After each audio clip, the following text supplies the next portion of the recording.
Hello, surfers. I owe you a Rave Mandala reading, and I can think of 3 people who would benefit by this. Rave Gate 3, Line 6. I'm calling it Letting Go versus Burning Out. Technical name for Line 6 is Surrender. And we'll go through the little gate in the line, but obviously if you've got this specific gate in your human design chart, you really want to hear this. This is Gate 3, Line 6. But also, how many of you are struggling with the serenity prayer, knowing what to kind of take control of and what to just sort of let go and surrender to?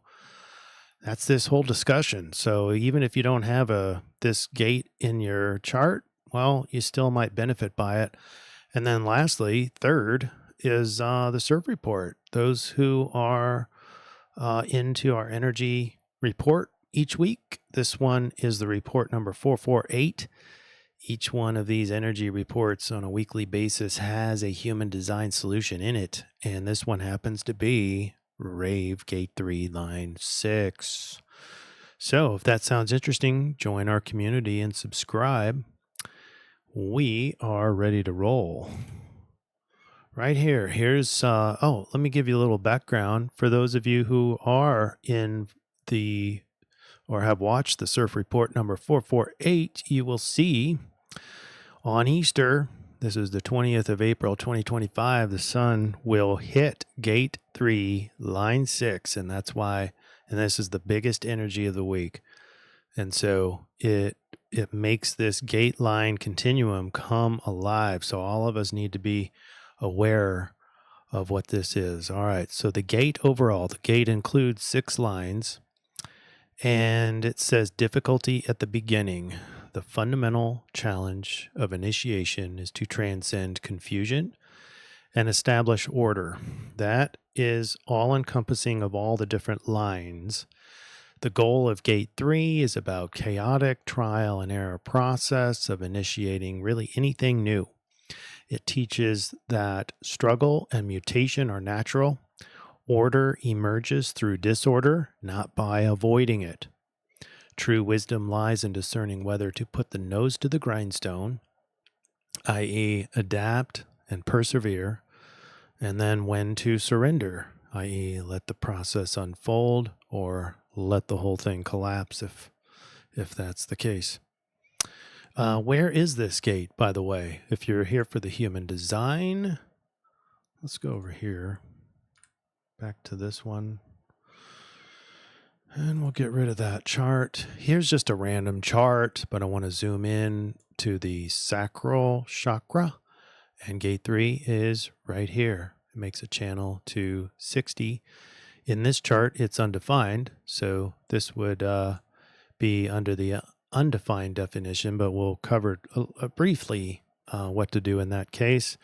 But if you have 3 highlighted, just like this one, in this one, 42 is highlighted. So if you have 3 highlighted, that means you're defined. And if it's line 6, you're in the right place. But this forms the channel of mutation between 3 and 60. It's the channel of, 3 to 60 channel of mutation. It's between the sacral chakra and the root chakra. Well, we're focusing on just 3. Now, on these gates, now you can get your human design chart anywhere on the web, pretty much for free.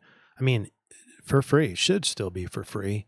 Might have to give your email out, but you're looking for this dot and then a number. Like, for example, this one says 10.4. We're looking for 3.6. In other words, Gate 3, Line 6. All right. Now,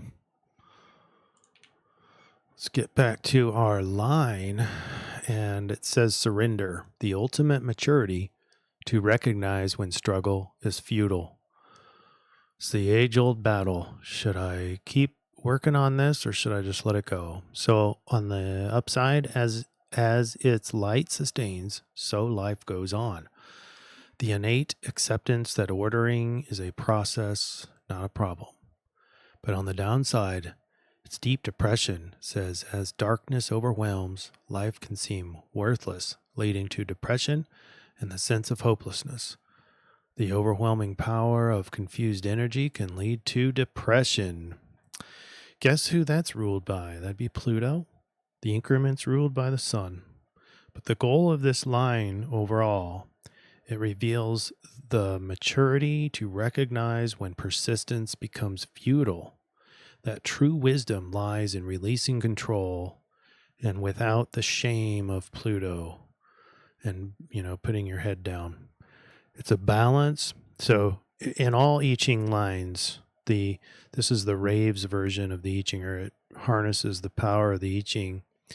And whenever you have that, you have a continuum. So it's balancing between those continuums. On the one side is trusting life's flow. That's the sun side, sourcing from the sun's effortless vitality and willpower, versus when vitality is waning, the tendency to take control against the natural flow.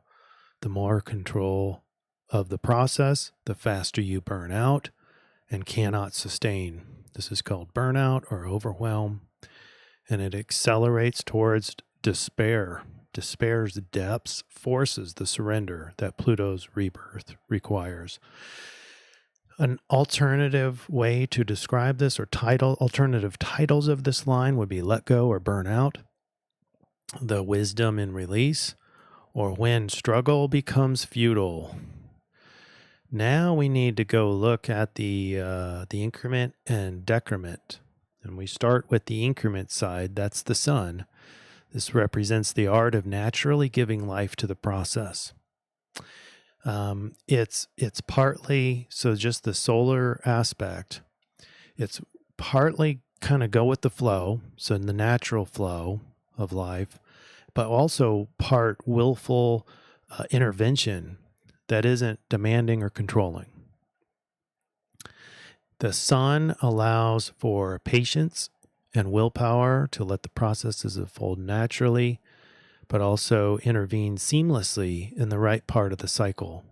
Just like taking care of a house plant, for example. It's like most of the time we're spent just sort of just observing it and just seeing it, like not even really doing anything, maybe just appreciating it. But there's going to be a time when if you don't do anything at all, the soil is going to get dry. And so you put the right amount of water added. Some of us do this very naturally. So I'm just assuming that you're a green thumb, and which I am not. So if you're not a green thumb, then you really have to try really hard, and that would be much more Pluto. But that's kind of getting down a rabbit trail. We'll talk about Pluto here in a second. But sun is assuming that you're sort of a natural at this, and you just sort of innately know, oh, the soil's dry. I'm just going to pour the right amount of water. The green thumbs where they just have the right amount of water.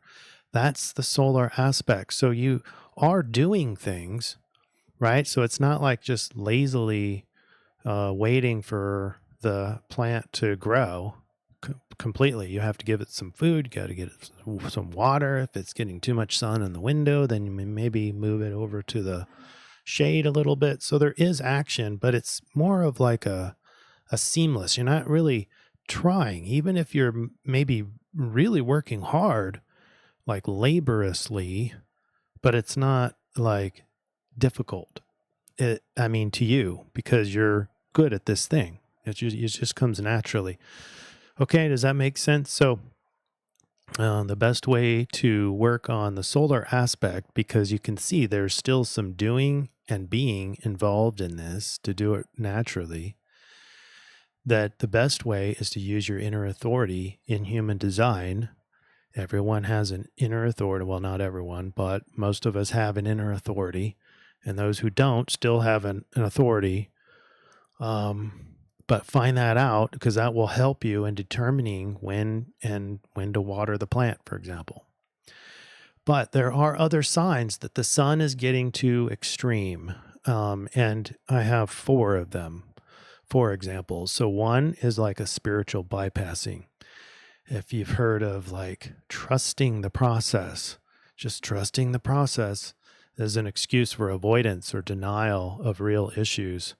it's like, no, I need to replant that, but it'll be fine. Like kind of that air of not overconfidence, but maybe lazy. But this one's called more spiritual bypassing. Let the divine take it when you should be doing a little bit, or at least maybe a lot. Toxic positivity, suppressing valid emotions like anger or grief under a facade of everything happens for a reason, talking yourself out of responsibility. But then there's also passive fatalism, complete lack of effort, confusing surrender with apathy. Why try? Whatever will be, will be. Sort of a spiritual bypassing in a way, too. Resting on your laurels is a similar way to say this, but in this regard, it's not learning any new things. So, like maybe an overconfidence that you know everything about this thing and can't learn any other ways, or maybe some new techniques that might save some time or be more effective or anything like that. Resting on your laurels and not honing your skills in this thing that you're doing. All right, so that's the overview of the sun side. We'll talk about how to balance it out later, but let's talk about Pluto. Pluto is the decrement, and the decrement also has sort of a counterbalance within it. Contradictions of its own. So Pluto's decrement oscillates between frantically controlling chaos. It's like, oh no, all the plants are dying. I've got to step in. And it's like, it's frantic, and dirt's going everywhere, and the plants get overwatered. This is sort of the Pluto way. When it collapses into nihilism, this is the stage 2. So first is you start to really control everything, starting to prevent a collapse, start to control it. But then once that progresses, then it goes into full-on collapse or nihilism when the control fails. I think we've all been in this situation before, right? It's like, oh, crap. And you start to frantically control it only to realize that it's making the problem worse. This is the Pluto aspect. So we need the control a little bit, but we also need to recognize when it's too much control and it's backfiring, so we can back off a little bit. Pluto's overwhelming darkness can make life feel meaningless, especially when you're starting to control a lot, only to find that you're losing control. There's an irony there. And that's what brings on depression, confusion, futility, meaninglessness. So here's some early signs of extreme Pluto. Maybe obsessive control mode. I can't stop thinking about this. Like you're tossing and turning at night and still thinking about that, how to best handle this situation that feels like is collapsing. There's an existential collapse mode with nihilistic thinking. Nothing I do matters. Why bother? Sort of a fatalism. There's also physical and emotional warning signs like chronic fatigue, because let's face it, there's a lot of physical resistance, emotional resistance, mental resistance, but physical tension when you're in this mode. When you're in that frantic mode trying to keep it from collapsing, there's an enormous amount of physical effort that goes into it, even if you're not like laboring really hard or moving really heavy objects. Your body's still all tensed up, and then you are going to get chronic fatigue. Might also have like panic attacks, because it's like sand going through your hands. This project is just failing and there's nothing you can do about it. So a panic attack, particularly in the meaning of it, it gets personal because you're too attached to the outcome of not collapsing, like saving this thing.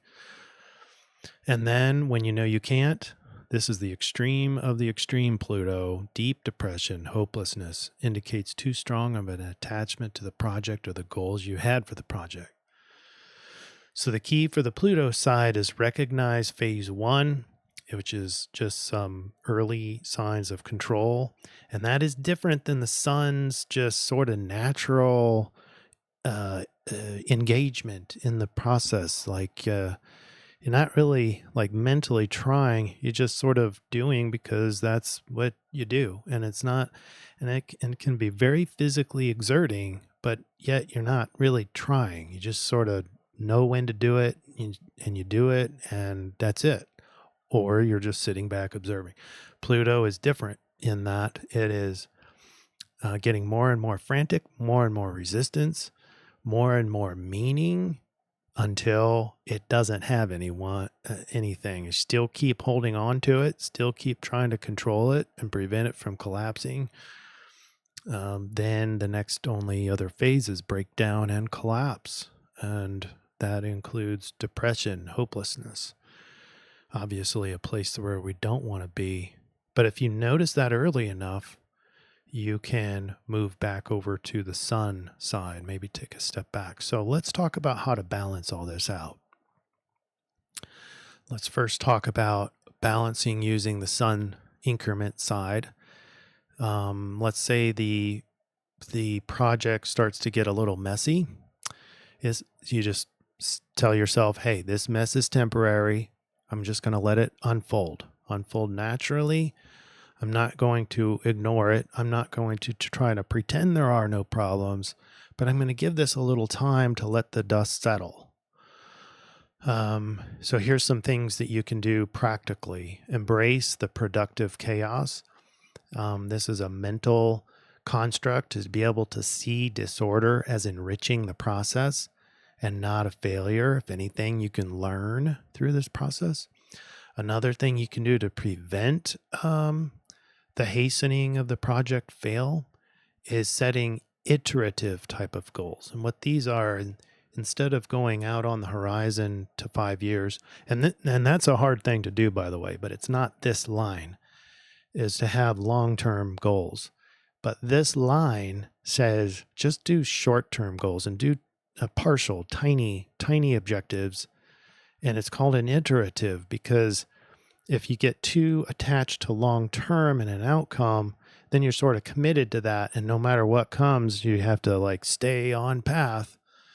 And iterative goals doesn't do that. It sets a real short-term goal and you just get that one little thing done. And then you check and go, now which direction should I go from here? And then, let's go to that objective and then this objective. So it's like one at a time.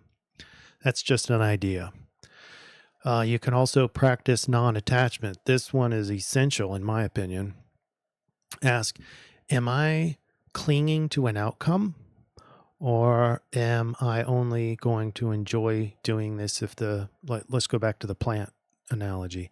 Am I only going to enjoy doing this if the plant survives?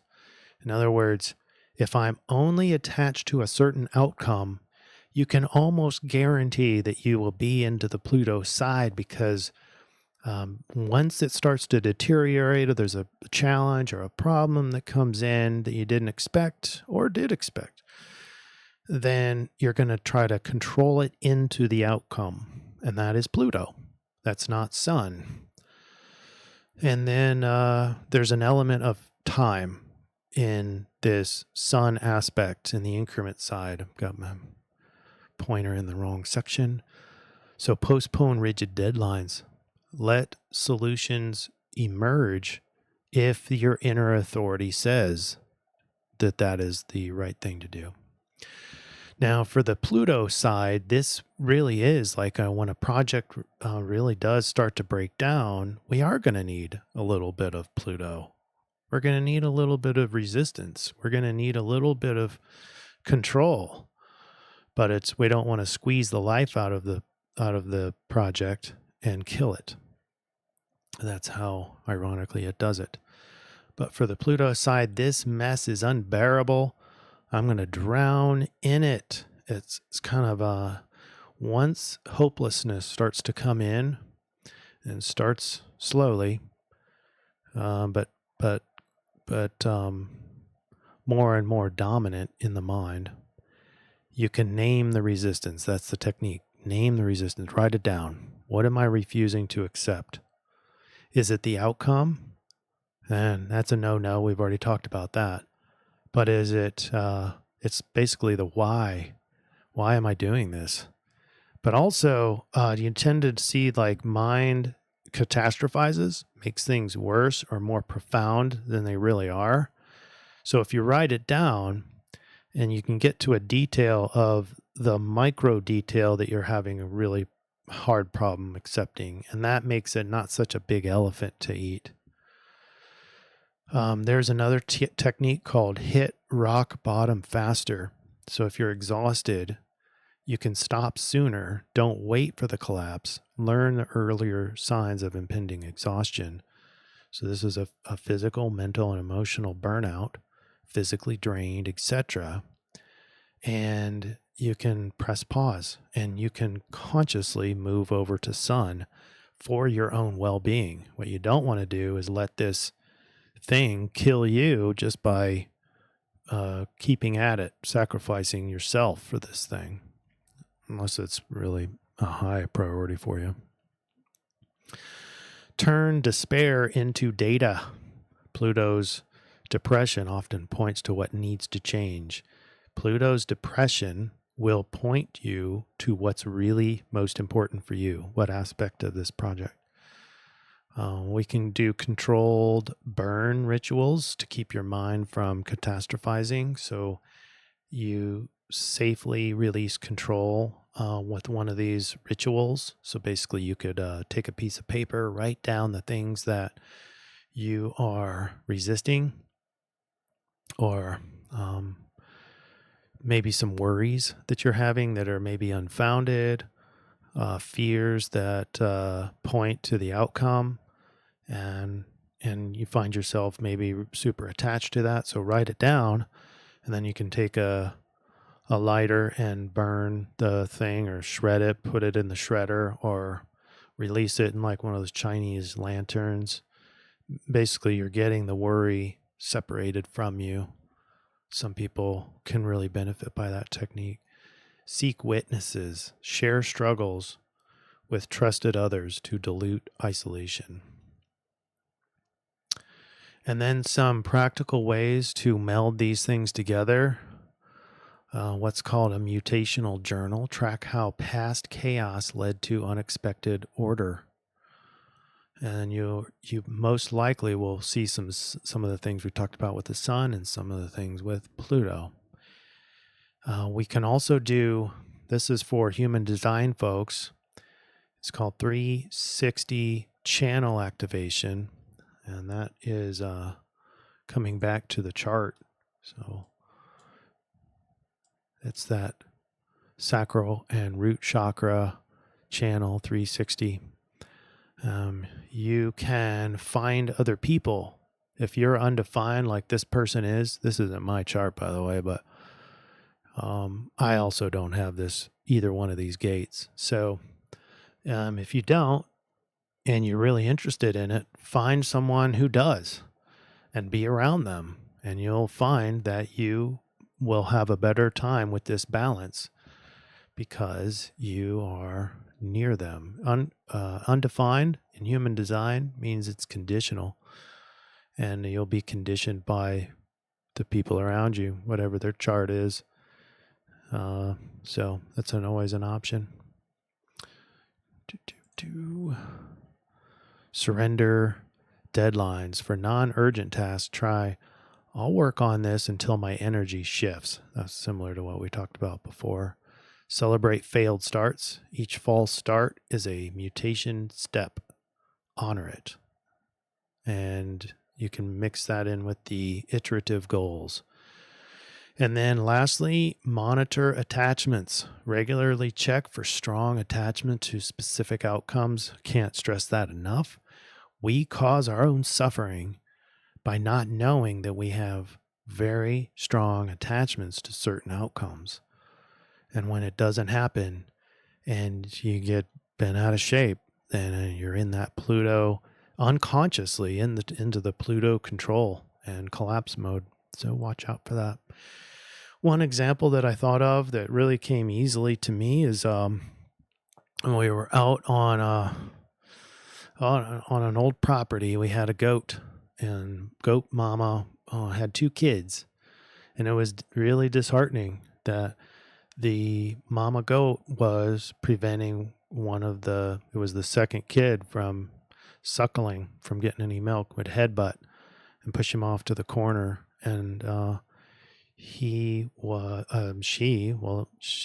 think she was mostly I could see both aspects of it, but mostly in the sun, as sad as it sounds.